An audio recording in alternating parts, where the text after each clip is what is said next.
banging the drum for peace.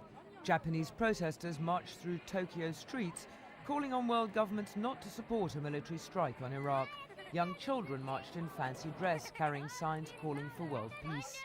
Traffic was confined to just a few lanes as motorists shared the road with protesters calling for a peaceful end to the crisis. 5, 6, 7, 8, organize and demonstrate. Similarly, the streets of Paris were taken over by anti-war demonstrators who say military action is not the answer. Yes, we're convinced there's other ways of getting rid of Saddam Hussein.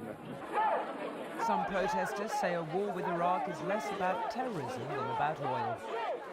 I think this war is not correct, first, because it's only a pretext to mobilize the attention among the petrol war. Yankee, go, go! Yankee, go, go!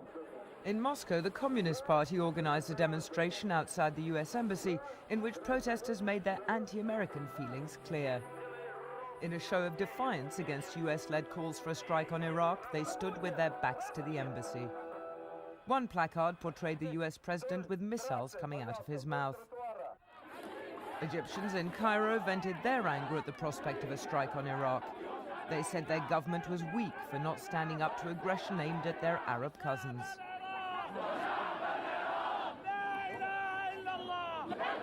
Scuffles broke out between demonstrators and riot police, but no injuries were reported. The tension is set to increase as the US and its allies send more troops to the Gulf in preparation for war.